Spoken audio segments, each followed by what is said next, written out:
I pulled into the Pilot Travel Center lot around 8:45 at night with my gas light on and $73 in my checking account. The place sat right off I-40, about 2 miles outside Kingman, surrounded by empty desert and truck exhaust. Big yellow sign. Rows of pumps under fluorescent canopies. A few semis idling near the diesel islands. I parked my Honda around the side where the employee spaces were marked off in faded white paint. Killed the engine. Sat there for a second. This was it. Graveyard shift, 11 to 7. 4 nights a week to start, maybe 5 if they liked me. I needed them to like me. Benny had been clear about the deadline. End of the month. That gave me 3 weeks to scrape together first month, last month, and deposit for whatever studio I could find that didn't ask too many questions. I'd done the math twice already. It was tight. Possible, but tight. I grabbed my water bottle from the cup holder and locked the car behind me. The air outside smelled like diesel and fryer grease. Warm, even this late. It was early April, but the desert didn't care much about spring. Just hot or less hot. I headed for the front doors. The walk across the lot gave me too much time to think, which was pretty standard for me lately. I kept running through how I'd ended up here in the first place. 6 months ago, I'd been working day shifts at a distribution warehouse over in Bullhead City. Packing boxes, scanning labels, moving pallets. Decent pay. Nothing special, but steady. Then I started sleeping through my alarm. Not on purpose. I just couldn't fall asleep at night, and when I finally did, it was like my brain shut off completely. No dreams, no waking up to check my phone, just gone. First time I missed a shift, my supervisor let it slide. Second time, he wrote me up. Third time was in the same week as the second, and that was it. They didn't yell or anything, just called me into the office, had me sign a paper, and told me to turn in my badge. I'd tried applying for other day shifts after that. Retail, fast food, grocery stores. Most places didn't call back. The ones that did asked why I left my last job, and I never had a good answer. So when the pilot posting said graveyard, I figured it was worth a shot. Nights felt like my last option. Maybe my only option. I pulled open the glass door and stepped into the fluorescent glare. Inside, the place was bigger than it looked from the highway. Rows of snack racks and coolers on the left. Hot food counter and coffee station on the right. Aisles of trucker supplies in the middle. Logbooks, air fresheners, oil, 5-hour energy shots in about 8 different flavors. Register up front with a tall cigarette cage behind it. 2 people stood near the counter. A guy in a pilot polo, maybe early 30s, and a woman with auburn hair pulled back in a ponytail. Both of them looked tired in that specific end-of-shift way. The guy noticed me first. "You Dale?" "Yeah. Keith." He nodded toward the woman. "That's Brenda. You're right on time. Congrats, I guess." Brenda gave me a quick smile. "You're the new graveyard?" "Yeah. First night." "Fun." She didn't sound like she meant it. "Ethel's in back. She'll walk you through everything. Fair warning, she takes the job seriously." Keith snorted. "That's one way to put it." "She's fine," Brenda said. "Just don't mess around during training and you'll be good." I nodded. Didn't really know what else to say. Keith leaned against the counter and stretched his arms over his head. "So what's your deal? You from around here?" "Bullhead City. Been in Kingman about 4 months." "What made you want graveyard?" Brenda asked. I shrugged. "Schedule works better for me." That was the simplest version. True enough. Keith exchanged a look with Brenda. "Well, you'll get plenty of weird out here. Highway brings in all kinds. Lot of truckers," Brenda added. "Lot of people passing through who don't sleep normal hours. You'll see." "Sounds fine." "Oh, it's fine," Keith said. "Just don't expect boring." Brenda checked her phone. We should grab Ethel. She wanted to start handoff by 9. Keith pushed off the counter. Yeah, I'll get her." He disappeared through a door behind the register. Brenda stayed put, scrolling her phone with one hand. I stood there trying not to look as out of place as I felt. "You worked nights before?" she asked without looking up.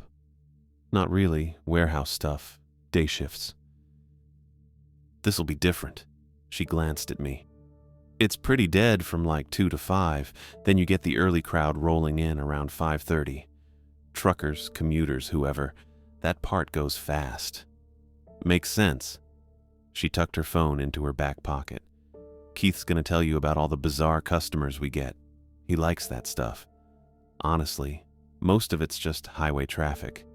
People get weird when they've been driving too long." "Sure. But yeah, some of it's weird." I didn't ask what she meant by that. Figured I'd find out soon enough. Keith came back a minute later with a woman in her 40s, dark wavy hair, sharp eyes. She wore the same pilot polo as Keith, but hers looked ironed. Name tag said Ethel Mitchell, assistant manager. She looked me over once. Quick but thorough. "Dale Taylor?" "Yes, ma'am." "Ethel's fine." She moved behind the counter and pulled a clipboard from under the register. "You filled out your tax forms already?" "Yeah. Dropped them off last week." "Good. Your shirt's in back. Size large, right?" "Yeah. Grab it after we finish the walkthrough. You'll shadow me tonight, then tomorrow you'll take point and I'll supervise. Day 3, you're solo unless there's a problem." She set the clipboard down and looked at me straight on. "You're going to see the register, the safe, the cigarette cage, and the back office. Pay attention. I don't repeat myself much." "Got it." Keith grinned. "Have fun, man. We're out." Brenda gave me a little wave. "Good luck." They headed for the door, and just like that, it was me and Ethel. She didn't waste time. "Come around the counter. I'll show you the tills first." Ethel walked me through the register setup. 2 tills, 1 active and 1 in the safe for emergencies. The system was older but not complicated. Scan items, take payment, make change. Pretty standard. She showed me how to process card payments, run age verification for alcohol and tobacco, and pull up the fuel console if someone prepaid at the pump. "Most of your transactions are going to be quick," she said. "Coffee, snacks, cigarettes, energy drinks, fuel purchases. You're not here to chat. Be polite, be fast, move on." "Understood." "If someone asks for a bathroom key, it's on the hook under the counter. If someone asks for a shower key, those are tracked in the logbook. Write down their name and what time you gave it to them. We've only got 2 showers, and sometimes people try to squat." I nodded. She moved on to the cigarette cage, pulled a key from the ring clipped to her belt, and unlocked the tall metal cabinet behind the register. Inside were rows and rows of cigarette cartons organized by brand. "Marlboro, Camel, Newport, Pall Mall, those are your top sellers. Everything else, just ask if you're not sure. Don't leave this unlocked. Ever. Got it?" She locked it again and pocketed the key. "Safe's in the office. I'll show you in a minute. You won't need to access it much, but you should know where it is." "Okay." Ethel walked toward the far end of the counter and leaned slightly to look out the front windows. Her eyes tracked across the parking lot. Slow and deliberate. I waited. She kept looking. After a few seconds, she straightened up. "Security cameras are in the back office. I'll show you the monitor. Do we check them a lot?" "I do." She didn't elaborate. The back office was small. Desk, filing cabinet, a monitor showing 4 camera angles. I could see the front lot, the fuel islands, the side entrance, and the back delivery door. Ethel tapped the monitor. "These cycle every 10 seconds, but you can freeze one if you need to. Front lot's camera 1. Fuel is 2. Side door is 3. Back door is 4. I looked at the angles. They covered most of the property. Most. "What about around the side? Like by the dumpsters?" Ethel's expression didn't change. "No camera there." "Why not?" "Wasn't in the budget." Something about the way she said it made me think that wasn't the whole answer. But I didn't push. She opened the filing cabinet and pulled out a binder. Flipped to a page marked Incident Log. "If something happens, theft, fight, injury, whatever, you write it here. Date, time, description. Then you call me or Kathy. Kathy's the general manager. Numbers are on the sheet taped to the desk. Okay. She closed the binder and slid it back. You have a phone? Yeah. Keep it charged. If the power goes out, the registers go down. Backup generator kicks in after about 30 seconds, but you'll want a flashlight app just in case. Has that happened before? Twice last year. What do you do if someone tries to pay during the outage? You don't. You tell them the system's down and they can wait or come back. Made sense. Ethel moved back toward the door, then stopped. She looked at the monitor again. Her hand rested on the edge of the desk. You're gonna be alone out here most nights, she said. There's a button under the counter, red. If you press it, it alerts the state troopers. They'll send someone. For emergencies. Yeah. Has anyone had to use it? She paused. Once. What happened? Guy came in high on something, started throwing stuff, broke a coffee pot. Officer showed up and removed him. That's it? That's it. I wasn't sure I believed her, but I nodded anyway. We went back out to the main floor. A customer came in while we were standing there. Middle-aged guy in a trucker cap. He grabbed a Gatorade from the cooler and paid cash. Ethel handled it. Smooth, quick, no conversation. The guy left. Ethel checked the lot again through the front windows. I noticed she did that a lot, every couple of minutes. Just a glance, like she was counting cars or watching for someone specific. Do you get a lot of trouble out here? I asked. She looked at me. Define trouble. I don't know. Theft, fights, weird people. Sometimes. Keith and Brenda made it sound like Graveyard gets the worst of it. They exaggerate. Ethel locked the register and pulled the cash drawer to check the bills. You'll get strange customers, people who've been on the road too long, people who don't want to be seen during the day. It's a truck stop, that's normal. But, she slid the drawer back in, but you pay attention. You watch who comes in, who's lingering, who's looking at the cameras. You don't assume everyone's harmless just because they buy a Snickers and leave? Okay. And you don't open the side door after midnight unless you can see who's there first. That one caught me off guard. Why? Because I'm telling you not to. Her tone didn't leave room for questions. I let it drop. By the time Ethel finished the walkthrough, it was almost 10. She sent me to the back to grab my work polo and told me to change in the employee bathroom. The shirt fit fine, same yellow and black as hers. I tucked it in and checked myself in the mirror. I looked tired, probably because I was. When I came back out, Ethel was at the register ringing up a woman with 2 kids. The woman paid, grabbed her bag, and herded the kids toward the door. Ethel waited until they were gone, then glanced at me. You're going to work the register for the rest of the night. I'll be nearby if you need something. Sounds good. Don't overthink it. Just do what I showed you. I will. She stepped aside and let me take her spot behind the counter. The store was quiet, just the hum of coolers and the distant sound of a semi pulling out of the lot. I stood there and tried to shake the feeling that I was missing something. Ethel kept watching the parking lot, the monitor, the side door, like she was waiting for something to show up. And I couldn't tell if she thought it would or if she was just making sure it didn't. Either way, I was about to find out why. Around 11:30, Ethel stepped away from the window and reached into her front pocket. She pulled out a small white card, laminated, maybe the size of an index card cut in half. She set it on the counter between us. This location has its own problems, she said. Her voice was lower than before, serious in a way that made the register hum feel too loud. You follow what's written here. Exactly. No improvising, no jokes. I looked down at the card but didn't pick it up yet. These aren't suggestions, Ethel said. They're requirements for this shift. You break them, you don't come back. Understood? Yeah, I said. My throat felt tight. Understood. She nodded once, Then she grabbed her jacket from the hook behind the counter and pulled it on. Kathy's the general manager. Her number's on the emergency sheet by the phone in back. Mine's there too. You call if something happens that's not covered by the card. Okay. Keep your phone charged. Keep the panic button in mind. Lock the side door. Got it.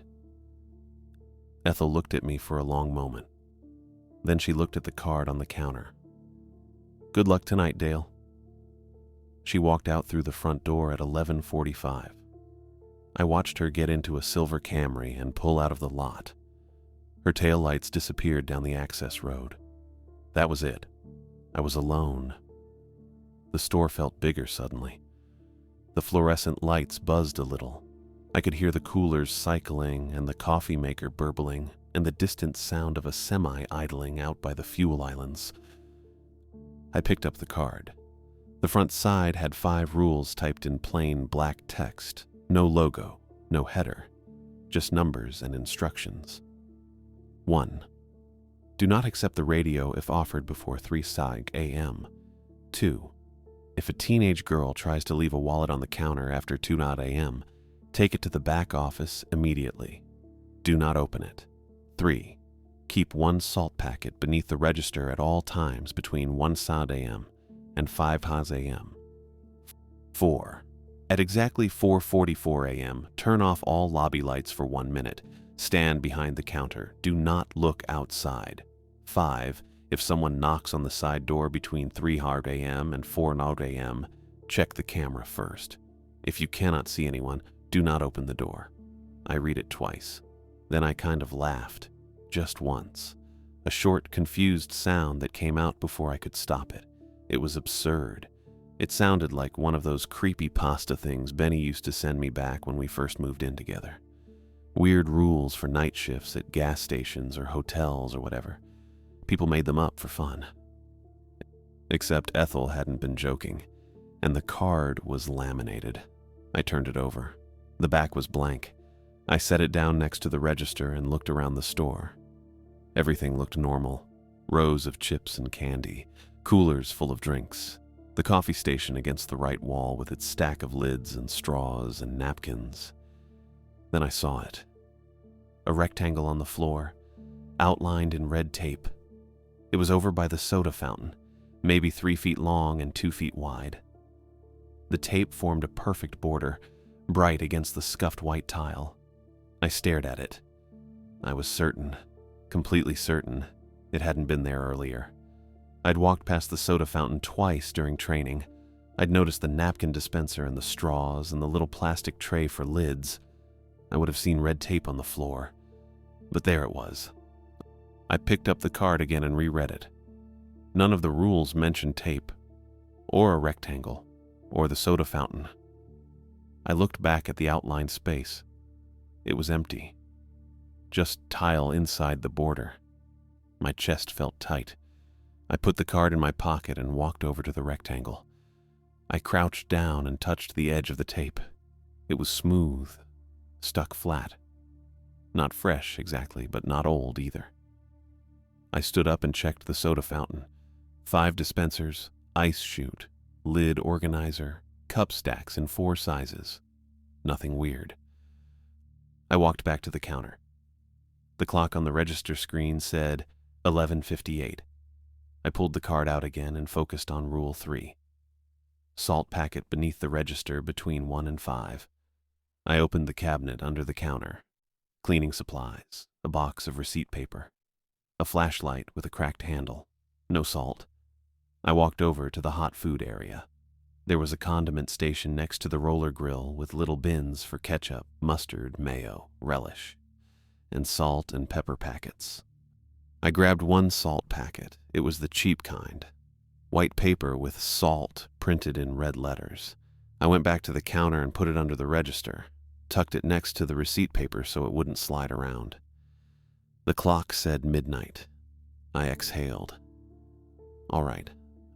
I figured I'd just do the job. Keep busy. Follow the rules if anything came up. Probably nothing would. Probably Ethel was testing me or hazing me, or the rules were left over from some prank years ago and nobody had bothered to update them. probably. I started with the coffee station. 3 pots were less than half full.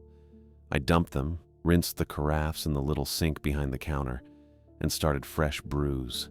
The machine was loud and smelled like burnt grounds, but it worked fine. While the coffee dripped, I grabbed the cleaning rag from under the counter and wiped down the register. Then the counter itself, then the glass door of the cigarette cage. I checked the camera monitor in the back office, 4 angles cycling every 10 seconds. Front lot, fuel islands, side entrance, back delivery door. Everything was empty except for 2 semis parked out past the fuel pumps. I went back to the front and faced the candy aisle. Snickers, Reese's, Milky Way, Kit Kat. I pulled everything forward so the rows looked neat and full. Then I did the jerky. The bags were stiff and smelled like pepper and salt through the plastic. The bathrooms were next. I unlocked the men's room with the key from under the counter. It smelled like industrial cleaner and something sour underneath. The floor was damp near the sink. I wiped down the counter, checked the stall for toilet paper, emptied the small trash can. The women's room was about the same.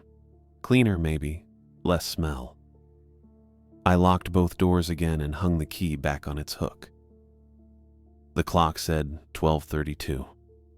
I checked the cameras again. Still nothing.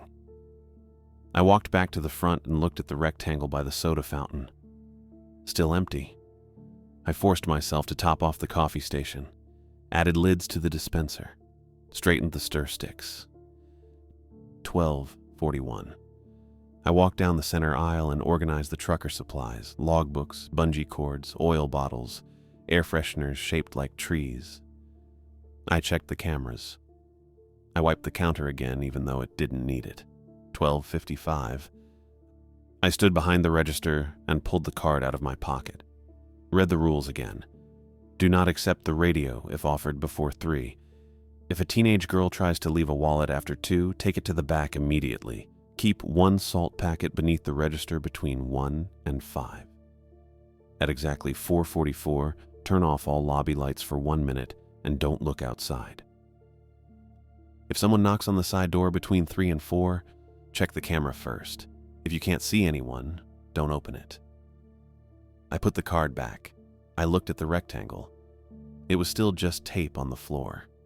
Nothing inside it. No marks, no stains, nothing. But I couldn't stop looking at it.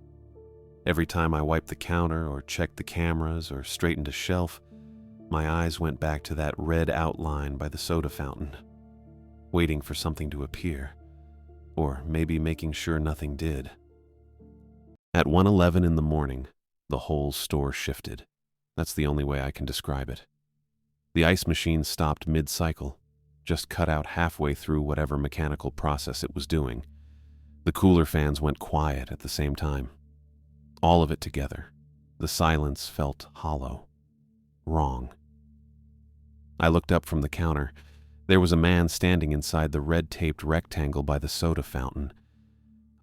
I hadn't heard the door. Hadn't heard footsteps. Hadn't seen movement in my peripheral vision. Nothing. He was just there, standing in the middle of that rectangle like he'd been placed there. My stomach dropped. He was maybe 50, average height, wore a brown jacket that looked too clean for someone traveling this late. His face was bland, the kind you'd forget 2 minutes after seeing it. Forgettable features, forgettable clothes, forgettable everything, except he'd appeared out of nowhere. I glanced at the security monitor on the wall behind the counter. It cycled through the 4 angles every 10 seconds, and I'd been watching it enough tonight to know the rhythm. Camera 3 showed the side entrance. Camera 4 showed the back delivery door. Camera 1 showed the front lot. Camera 2 showed the fuel islands and part of the interior through the front windows, including the corner where the soda fountain was. The monitor cycled to camera 2. Clean tile. Empty corner. No soda fountain visible from that angle, but the space where the man was standing showed nothing.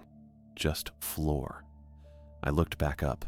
The man was still there, standing in the rectangle, holding a road atlas in both hands, one of those big folded paper ones people used before phones did everything. My skin crawled. I stayed behind the counter, didn't move toward him. Rule 1 said not to accept the radio if offered before 3 a.m. But I had a feeling all the rules were about staying behind the counter, about not approaching things. The man walked up to the register. His footsteps sounded normal, shoes on linoleum. He stopped about 3 feet from the counter and held the atlas at chest height. "Where's the nearest Walmart?" he asked. His voice was flat, no accent, no inflection, just words. I pointed toward the front windows.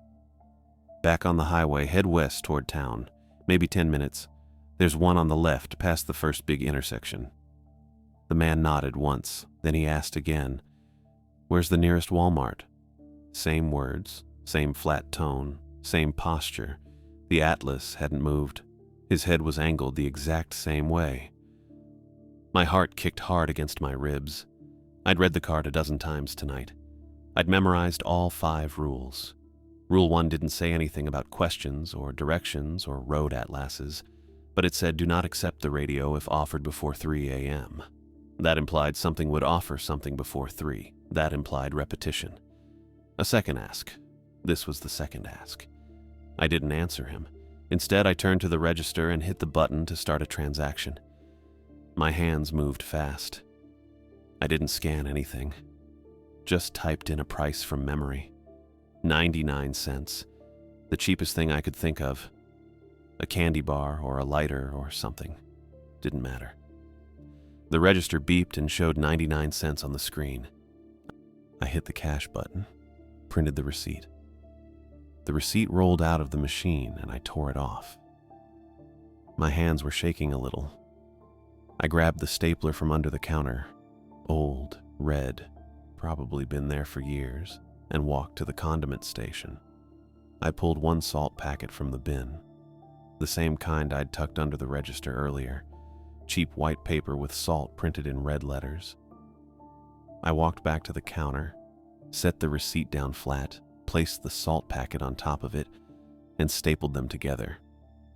The stapler punched through both with a metallic snap. I slid the receipt across the counter toward the man. He looked down at it. Then he reached out and picked it up. His fingers were wrong. Too long. That was the first thing I noticed. They didn't bend at the right places. There were too many joints, not like extra knuckles, just more segments than there should have been. The movements looked smooth, but watching them made my brain itch. He held the receipt in one hand and tore the salt packet off with the other. The staple popped free and hit the counter with a tiny metallic sound. He opened the salt packet, poured a small amount into his palm, touched it with one finger. I didn't breathe. He stood there for 3 seconds, maybe 4, just looking at the salt in his hand. Then he folded the packet closed, set it on the counter next to the staple, and stepped backward. 1 step. His heel crossed the red tape. The ice machine kicked back on with a heavy mechanical thunk. The cooler fans resumed their hum. The whole store snapped back into normal sound, and I felt the shift again. This time in reverse. I glanced at the monitor. Camera 2 cycled into view.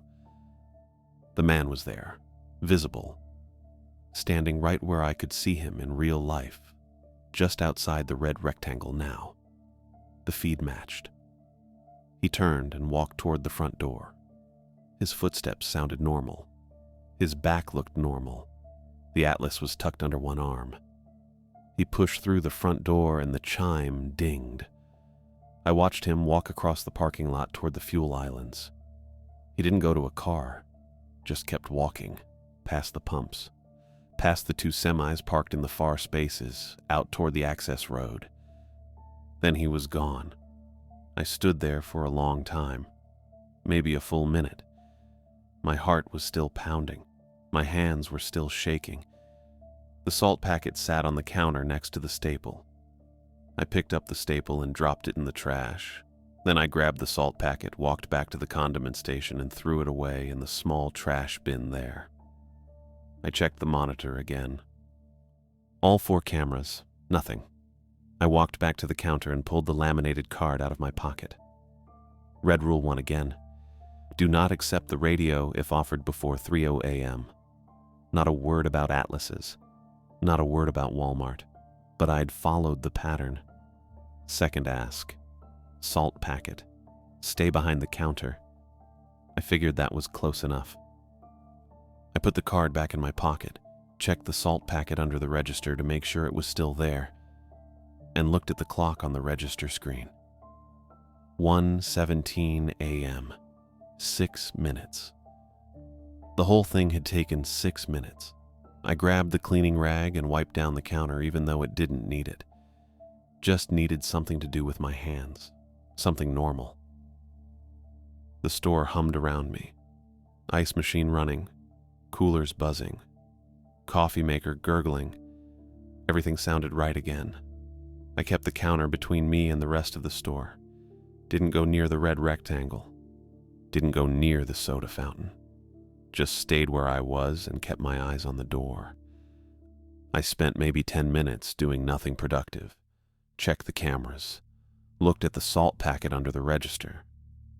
Walked to the back and pretended to organize the storage closet even though I had no idea what was supposed to go where. When I came back to the front, the door chime went off.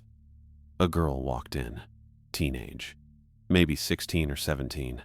Oversized gray hoodie with the hood up, dark jeans, sneakers that looked damp. She was dripping. Not soaked, but definitely wet. Little trails of water followed her across the tile from the door to the counter, and her sleeves had dark patches where moisture had seeped through. I glanced at the front windows. The parking lot looked bone dry. No puddles under the overhead lights, no sheen on the pavement. The sky had that flat, empty look you get in the desert at night, when there's no weather happening at all. I looked back at her, still dripping. She stopped about 3 feet from the counter and pushed her hood back a little. Straight, light brown hair, pale blue eyes, round face. She looked normal. Tired, maybe, but normal. "I found a wallet," she said. Her voice was soft, flat, but not in the same way the Atlas guys had been. Just quiet. "Out at Pump 6. She pulled something from her hoodie pocket. A brown leather wallet, the kind that folds in half. Bifold, I think they're called. It looked worn, but not old. She held it in both hands. "Someone probably wants this back," she said. I didn't move. The register clock said 1:34. After 2 a.m., the rule said. This was before. But she was a teenage girl, and she was trying to give me a wallet, and I had a pretty good feeling this was the exact situation Rule 2 was talking about. I pulled the laminated card from my pocket and checked. Rule 2.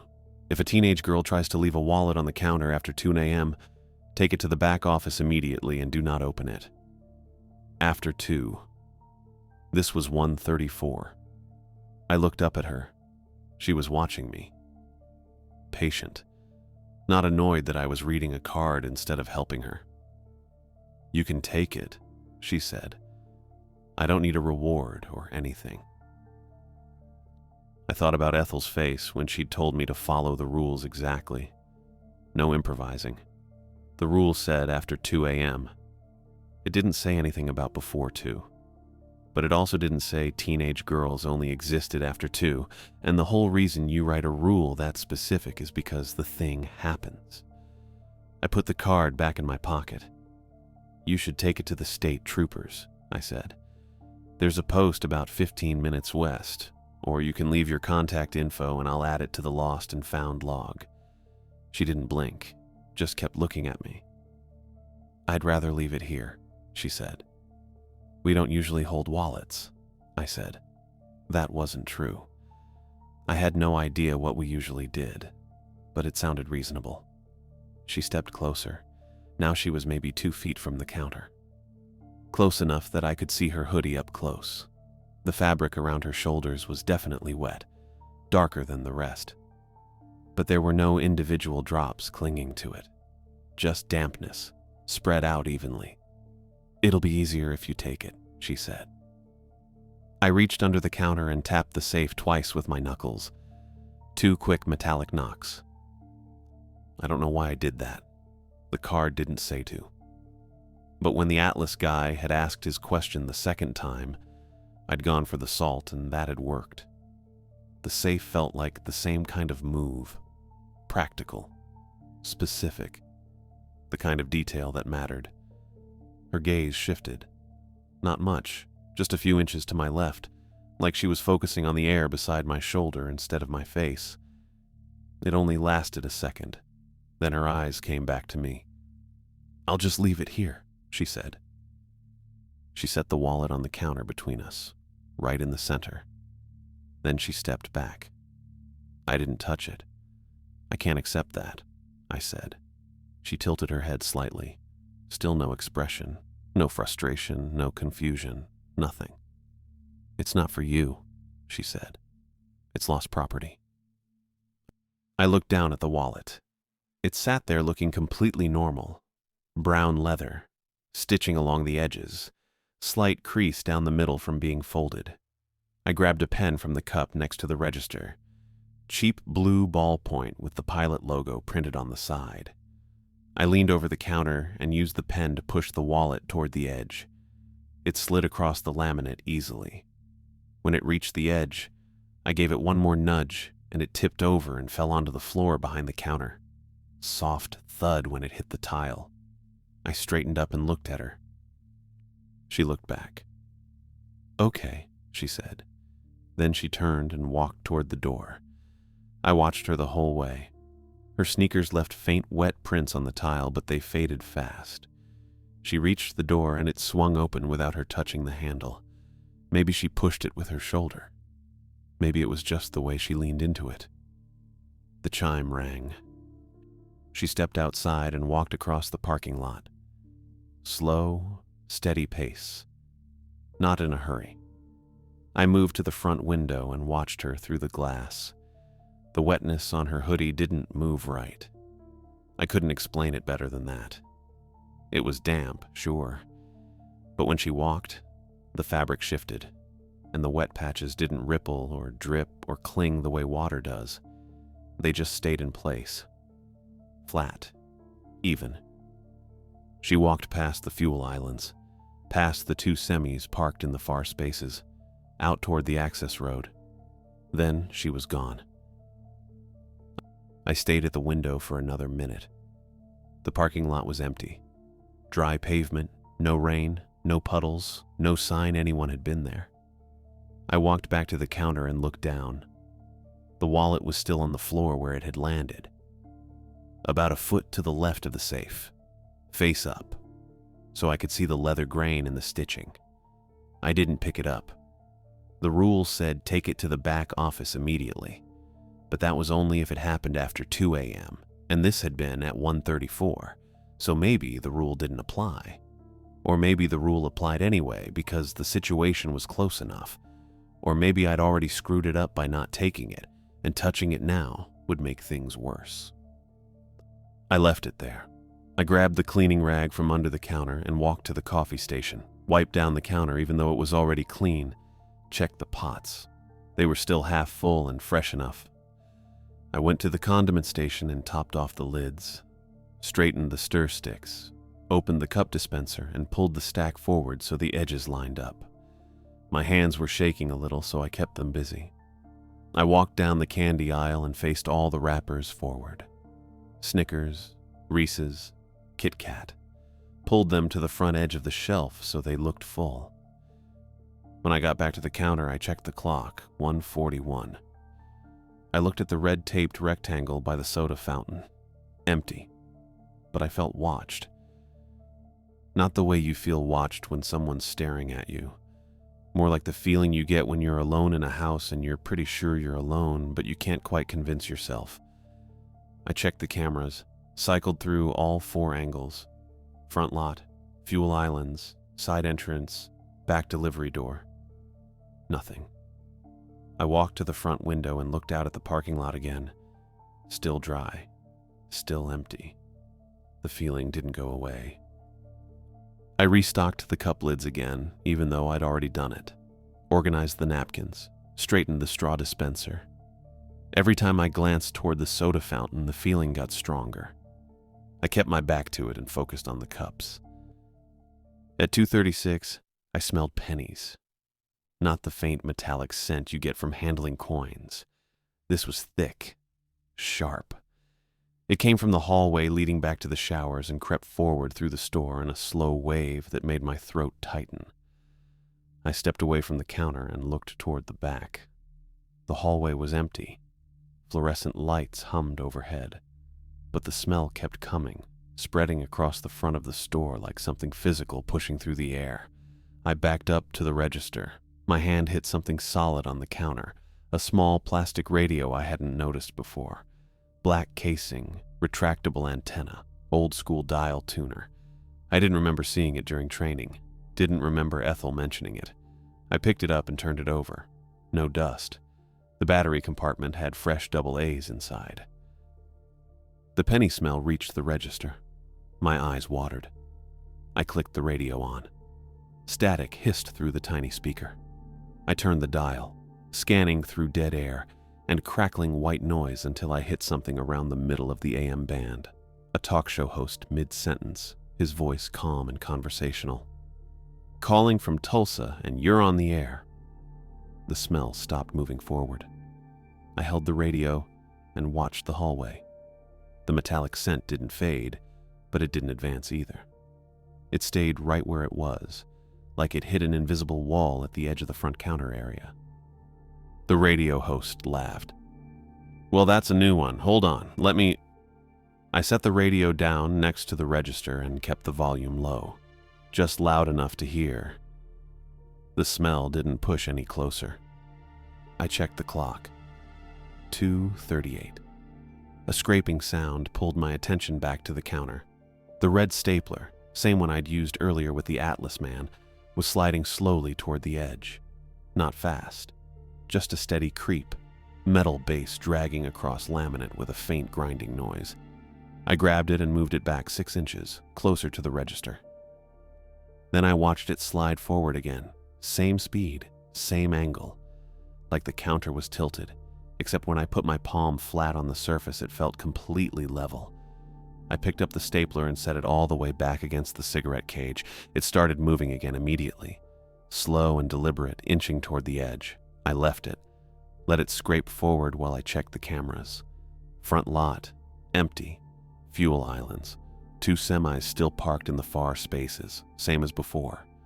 Side entrance, nothing. Back delivery door, nothing. When I came back to the counter, the stapler had moved another 3 inches. The talk radio host was introducing a caller from Nevada. His voice stayed calm and boring, the kind of late-night AM filler that sounds like it's been running on a loop since the 90s. But it kept the penny smell exactly where it was, stuck at the threshold between the hallway and the front area, not advancing. I grabbed the stapler again and shoved it into the cabinet under the counter.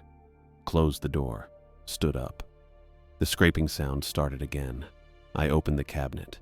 The stapler was sliding across the cabinet floor, same slow pace, heading toward the front corner. I shut the cabinet and stepped back.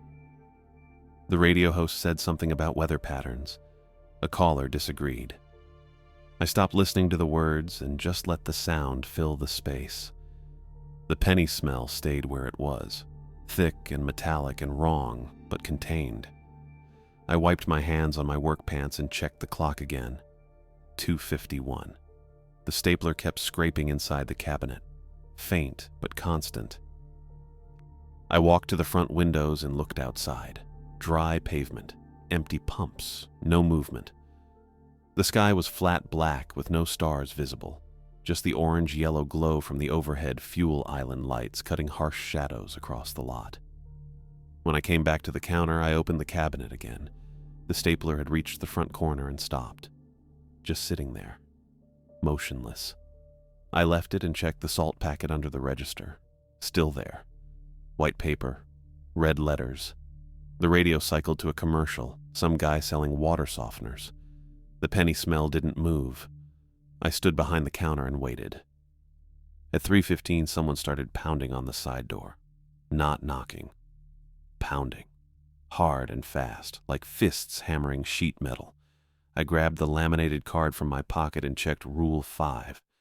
If someone knocks on the side door between 3 a.m. and 4 a.m., check the camera first, and if you cannot see anyone, do not open the door. The pounding continued, urgent, rhythmic. I moved to the back office and checked the monitor. Camera 3 showed the side entrance, just the door under the exterior light surrounded by dark pavement. No person, no vehicle. The pounding got louder. I walked toward the side door, staying several feet back.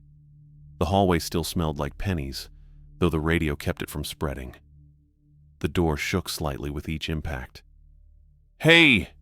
A man's voice muffled through metal. "I need help. My kid's throwing up in the car. I need to get her inside." I stopped walking.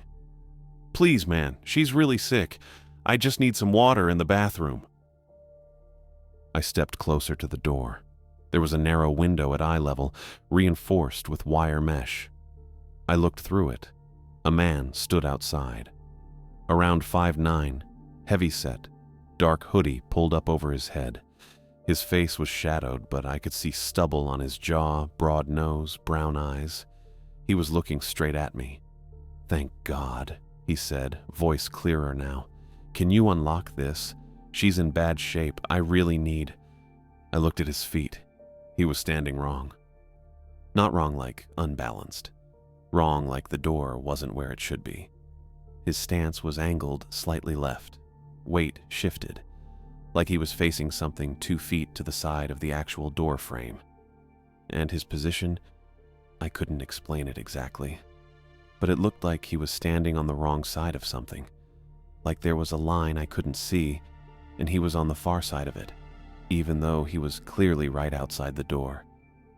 It reminded me of the red tape, the rectangle by the soda fountain, the way the Atlas man had stood inside it. But the tape was inside the building, by the fountain, nowhere near this door. "Please," the man said. His voice cracked. "She's only 7. I just need help." My hand moved toward the keyring on my belt. Pure reflex. Someone's kid was sick. I stopped, looked at his stance again, the angle, the wrong position. Behind me, from the front counter, the radio host laughed. Mid-sentence, bright and sudden. The pounding stopped. Complete silence. The man outside didn't move, didn't blink, just stood there, weight angled wrong, staring through the wire mesh window. I backed up 3 steps and returned to the office. Checked camera 3. The feed showed nothing but black. Not static. Not the empty door under the light. Just solid black, like someone put a hand over the lens. I stared at the monitor. Camera 1 cycled in, front lot, empty. Camera 2, fuel islands, 2 semis. Camera 4, back delivery door, nothing. Camera 3, still black. I walked back to the hallway and looked through the door window. The man was gone. I pressed my face closer to the glass and checked left, then right. No one. No car. No movement. I checked the camera again, still black. The radio kept playing. Some caller talking about tax policy. I returned to the front counter and stood behind the register. My hands were shaking. I shoved them in my pockets. The penny smell was still there, stuck at the hallway threshold, not advancing. I checked the clock. 3:21. The store was too quiet. I could hear the radio, the coolers, the ice machine, but under that, nothing. No distant highway noise, no wind, no semis idling in the lot. Just the mechanical hum of the building and the talk show host's voice, flat and steady. I pulled the laminated card out again and read, Rule 4. At exactly 4:44 a.m., turn off all lobby lights for 1 minute, stand behind the counter, and do not look outside. I checked the clock again. 3:22. An hour and 22 minutes. I put the card back in my pocket and gripped the edge of the counter. The laminate was cool under my palms. The stapler stayed motionless in the cabinet corner. The penny smell stayed in place. The radio kept talking. I watched the clock. 3:23. I didn't want to be here at 4:44. Didn't want to know what happened when the lights went out. But I stayed behind the counter and kept my eyes on the register screen, watching the minutes tick forward. At 4:20 in the morning, the front door chimed. I looked up from the register where I'd been staring at the clock for the past hour, and a state trooper walked in. Tall, maybe 6'1", close-cropped black hair, clean uniform with a duty belt and polished boots. He stopped just inside the door and scanned the store once, methodical, like he was cataloging everything. "Who's working tonight?" he asked. His voice was calm, official, the kind of tone that should have been reassuring. "Just me," I said. He nodded and walked toward the counter. His eyes tracked left to the condiment station where the salt packets sat in their bin, then right to the radio, still playing low on the counter next to the register. He didn't react. Didn't ask why there was a random radio sitting there or why I looked like I'd been awake for 3 days straight. Just looked at them and kept walking. That bothered me a little. "Zachary Lawson," he said when he reached the counter. He didn't offer a hand. "State Patrol. Got a call about suspicious activity at this location." I hadn't called anyone. The panic button was still untouched under the counter. "I didn't report anything," I said. "Didn't say you did." He glanced at the radio again, then back at me. "You doing okay?" I opened my mouth to answer and realized I didn't know what to say. The penny smell was still stuck at the hallway threshold. The stapler was still motionless in the cabinet corner. Camera 3 was still showing solid black on the monitor in back, and the clock said 4:21, which meant 23 minutes until I had to turn off all the lights and stand here in the dark. "Yeah," I said. Trooper Lawson watched me for a second longer than felt normal. Then he said, "I can wait outside until sunrise if you want. Keep an eye on things." The relief hit me so hard I almost laughed. Someone official, someone with a gun and a radio and backup. Someone who could see me and talk to me and wasn't dripping phantom water or asking the same question twice. "That'd be good," I said. "Thanks." He nodded once and turned toward the door. I came out from behind the counter and walked with him across the tile, past the red rectangle by the soda fountain. Empty. Still empty. The trooper's boots made solid sounds on the floor, normal and real, and I focused on that. We reached the front doors, and he pushed through first. The chime rang. I stepped out after him into the cool desert air, and the parking lot lights flickered. Just once. A quick dip and surge. I looked toward the curb where his cruiser should have been parked. Nothing. The lot was empty. Flat pavement. Fuel islands with their orange-yellow glow. 2 semis in the far spaces. No black and white, no light bar, no vehicle at all. I stopped walking. Trooper Lawson turned back and looked at me. His expression didn't change. "The lot's empty," he said. Calm, matter of fact. It always was. He said it like I was the one confused. Like I'd imagined him driving up and parking and walking inside through a door that required a vehicle to reach in the first place. I took a step back toward the entrance. "You didn't drive here," I said. "No." "Then how?" "I've been here the whole time." He tilted his head slightly. "You just didn't see me yet." The parking lot lights flickered again. Longer this time. When they came back up, Trooper Lawson was still standing there, 3 feet from the door, hands resting easy on his belt, watching me. I turned and walked back inside, fast.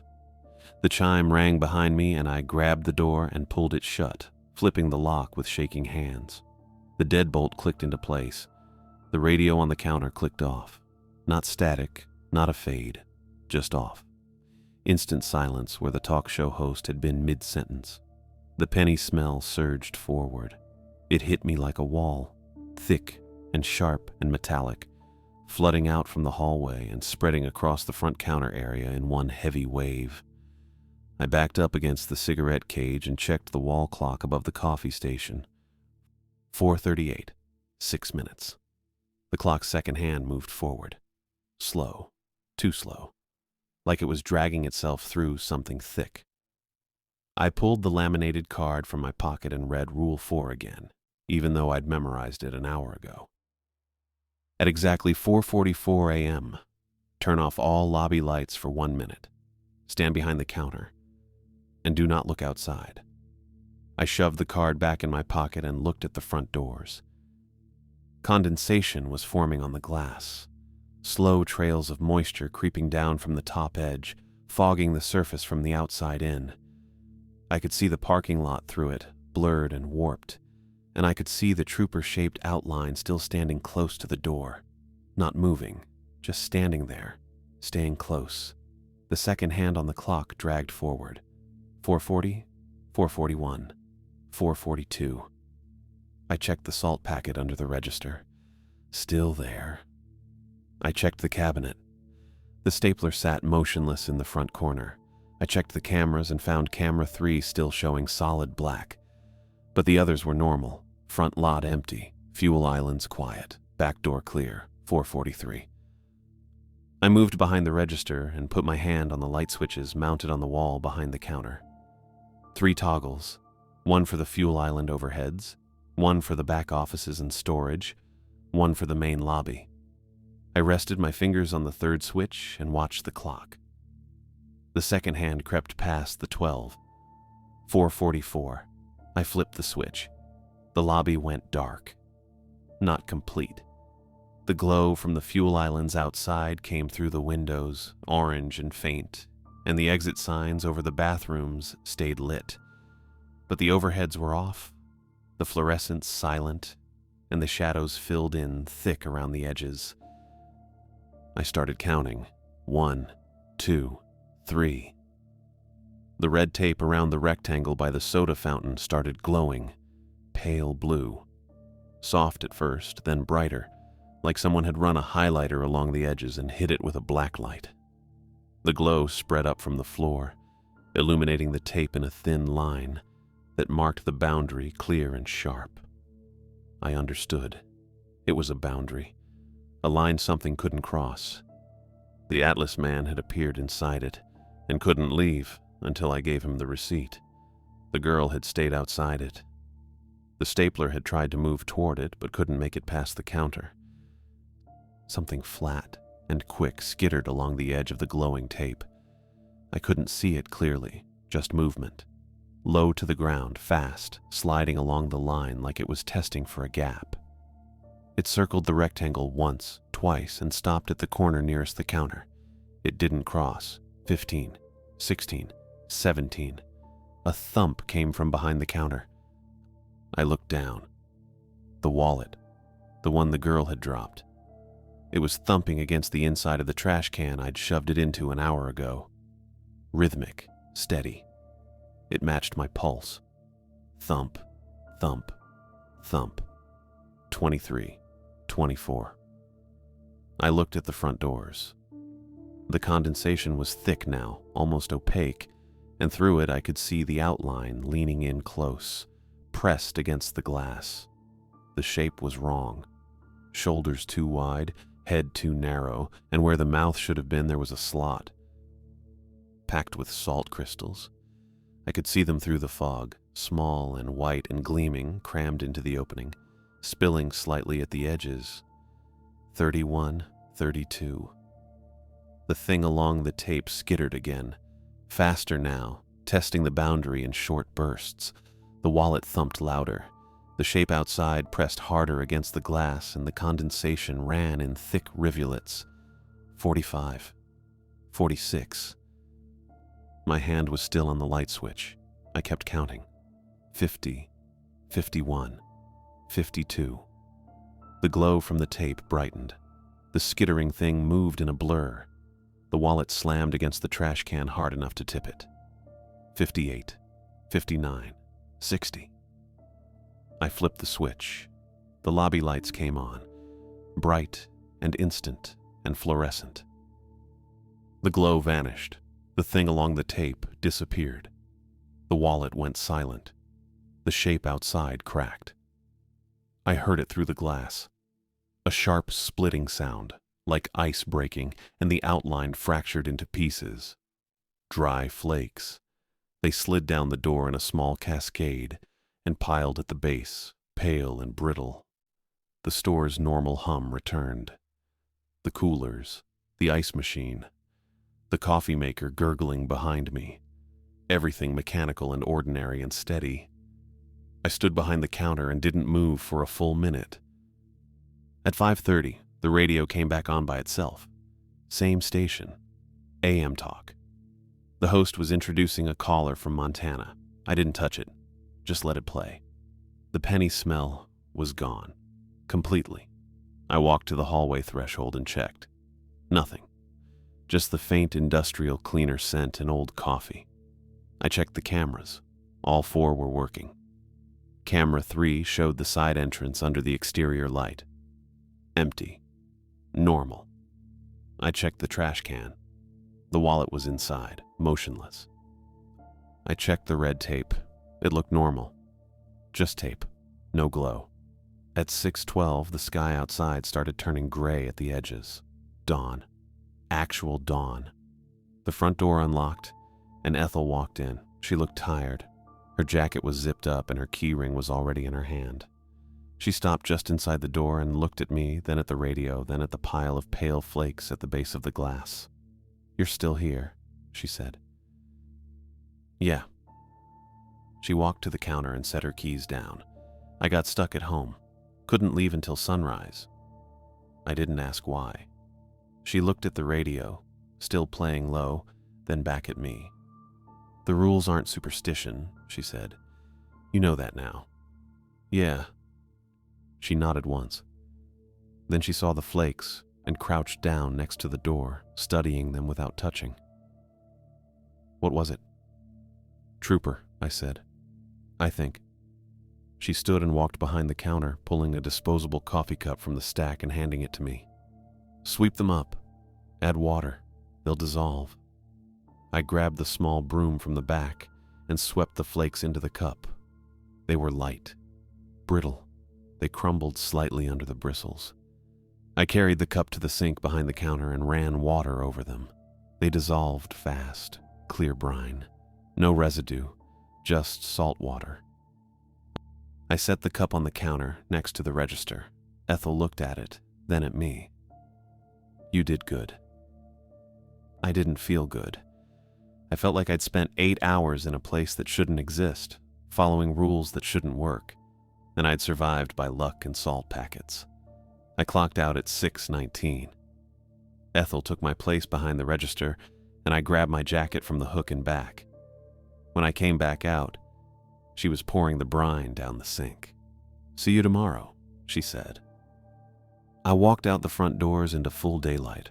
The parking lot was dry, normal. 2 semis were still parked in the far spaces, and a sedan was pulling up to pump 3. The sky was pale blue and empty. I got in my Honda and sat there for a minute. Then I drove back to Benny's place, went inside, and slept for 6 hours straight. I didn't come back for another shift, not the next night, not the one after. Ethel called twice and left voicemails asking if I was okay, and I didn't return them. Kathy called once from the main office and said I'd be marked as a no-call, no-show and terminated if I didn't respond within 24 hours. I didn't respond. I lost the job. The one that was supposed to save me. The one that was supposed to cover first month, last month deposit. The one that was supposed to fix everything. But I wasn't going back to that counter at 4:44 in the morning, not for any amount of money. That was it.